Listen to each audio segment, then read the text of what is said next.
जरंगेच्या ज्या मागण्यांच्या बाबतीमध्ये बोलल्या चाललंय त्या मागण्या ह्या संविधानाशी संबंधित नाहीत.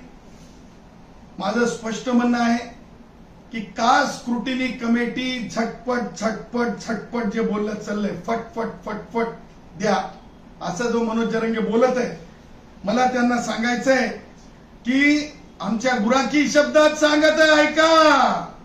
जरंगे काय म्हणतंय, संविधानाला बाजूला करा म्हणल्यासारखं म्हणतंय आणि कास्ट व्हॅलिडिटी फट द्या म्हणतंय. परसाकडीच्या आधीचा आवाज नसतंय र जरंगे, परसाकडीच्या आधीचा आवाज नसतंय. समजून घे जरंगे, माननीय सर्वोच्च न्यायालयाने दिलेल्या निकालाच्या विरुद्ध जाऊन काही करता येत नसतंय.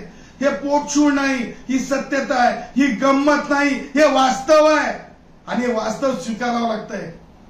त्याच्यामुळे म्हणतो आपण जातीवादी म्हणून होऊन चालणार नाही, कारण कास्ट स्क्रुटिनी कमिटीचा निर्णय हा मान्यच करावा लागतो आणि ती कमिटी म्हणजे जरंगेचे मित्र परिवारातले हे रेतीवाले नसतात. आज आणखीन एक गोष्ट प्रसाद, थँक्यू एका गोष्टीसाठी की प्रसादनं आज बोलत हे सांगितलं की जरंगेच्या शेतामध्ये विदेशी फळ ड्रॅगन असतात. आता मला सांगा कसा कामगार मोठा झाला पावशेरी पीत किती महान उदयनं आमच्या उदय झाला आणि फळ रोपही काय लावू लागला, ड्रॅगन लावू लागला, विदेशी ड्रॅगन लावू लागला. सांगायचं तात्पर्य ह्या सगळ्या गोष्टी अत्यंत बोलक्या आहेत आणि ह्या गोष्टी मिश्किल नसून मी आज जी मागणी तुम्हाला केलेली आहे त्या मागणीचं गांभीर्य राखलं पाहिजे की लाडकी बहीण खरंच बहीण आहे, परंतु त्या बहिणीच्या कष्टासोबत तिला रोजगारामध्ये तिच्या रोजंदारीमध्ये वाढीव पगार चालू करा, जे शासनाच्या योजना आहेत.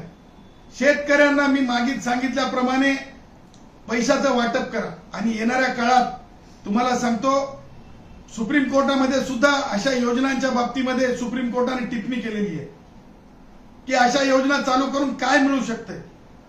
तर आपण आपल्या बहिणींना तांत्रिक दृष्ट्या समोर नेत आहोत का की आपण म्हणत आहोत हे घे पैसे आणि बस घरात, हे घे पैसे आणि बस घरात, हे घे पैसे आणि बस घरात.